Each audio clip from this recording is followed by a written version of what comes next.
جب آپ کسی کی بات سنتے ہیں، اگر بات ادھر سے آئے اور ادھر سے باہر چلی جائے، ایک کان سے سننا اور دوسرے سے نکال دینا،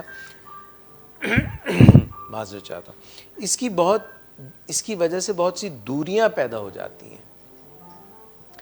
اگر جو ہمیں اللہ تعالیٰ نے بھیجا دیا ہے، اور اس بھیجے کے بھی دو حصے ہیں، ایک حصہ جو ہے لیفٹ حصہ ہے جو کہ لاجک کو سمجھتا ہے، جو فیکٹس اینڈ فگرز ہیں ان کو سمجھتا ہے، جو بات ہو رہی ہے اس کو سمجھتا ہے، اور دوسرا رائٹ برین ہے جو ایموشنز کو، جذبات کو سمجھتا ہے، جو کہ انسانوں کا خاصہ ہے، اور ان کے درمیان جو ایک کمسوریٹ ہے، جو یہ جڑے ہوئے ہیں، تو دونوں کو اگر ہم استعمال کریں اور بات پورے دماغ سے سنیں، اور جو ہم جذبات کی بات کرتے ہیں اس کا تعلق ہمیشہ ہم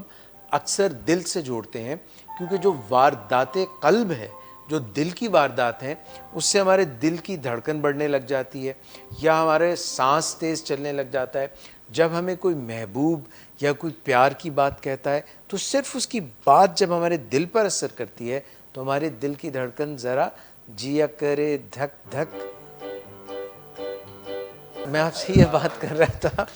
کہ ہمارا جو ہے نا دل تیز چلنے لگ جاتا ہے۔ اس کا مطلب ہے کہ اگر ہم دل سے کسی کی بات سنیں، صرف کانوں سے نہ سنیں، ایک تو پہلا یہ ہے کہ یہ نہیں ہے کہ ہم موبائل میں لگے ہوئے ہیں، ہمارا دھیان کسی اور طرف ہے، جی آگے سے ہم صرف سر ہلائے جا رہے ہیں، مٹھی ہلائے جا رہے ہیں، چاہے وہ بیگم ہو، چاہے وہ بچے ہوں، تو وہ بات نہیں بنتی ہے، چاہے وہ باس ہو، چاہے وہ لیکچر آپ کا جو ہے ٹیچر لے رہا ہو۔ کانوں سے بھی سنیں، دماغ سے بھی سنیں، دل سے بھی سنیں، پورے اپنی پریزنس سے فوکس کر کے جب آپ بات سنیں، اور بات اس لیے نہ سنیں کہ اب میں نے اس کا جواب دینا ہے، صرف اس لیے نہ سنیں، بلکہ وہ جو کہہ رہا ہے اس سے اپنے آپ کو شرابور کر لیں، بھیگ جائیں اس کی بات میں۔ ایک شخص تھا، وہ ایک چشمہ بنانے والے کے پاس گیا اور اس کو کہنے لگا کہ مجھے صحیح نظر نہیں آتا، دھندلا نظر آتا ہے۔ تو اس نے کہا کہ یہ دیکھو، یہ میرا چشمہ ہے، میں کئی سال سے لگا رہا ہوں اور یہ چشمے سے مجھے بہت اچھا نظر آتا ہے، یہ لو میں تمہیں دیتا ہوں، دان کرتا ہوں، یہ چشمہ لگاؤ، تمہیں سب زبردست نظر آئے گا۔ تو اس نے کہا بھائی میں نے تو یہ چشمہ لگایا، مجھے جو پہلے نظر آ رہا تو اس سے بھی میں گیا ہوں۔ اس نے کہا کیسی بات ہے، تم کیسے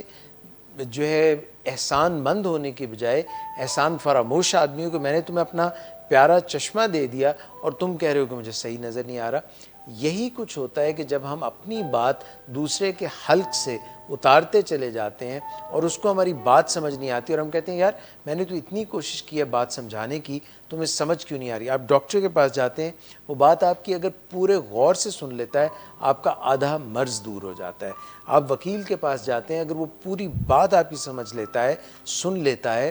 اگر ٹیچر کے پاس جاتے ہیں، ٹیچر کا آپ لیکچر سن لیتے ہیں، تو آپ سمجھ جاتے ہیں کہ یہ عقدہ، یہ بھید کیا ہے، اور دل سے جو بات نکلتی ہے وہ اثر رکھتی ہے، اور دل پر جو چھاپ، جو چھبی، جو سایہ پڑتا ہے وہ بھی اثر رکھتا ہے۔ اپنا خواتین و حضرات بہت خیال رکھیے گا۔ انشاءاللہ اس پروگرام کی وساطت سے اگلے ہفتے آپ کی خدمت میں پھر پیش ہوں گے۔ تب تک کے لیے اجازت دیجیے، اللہ حافظ۔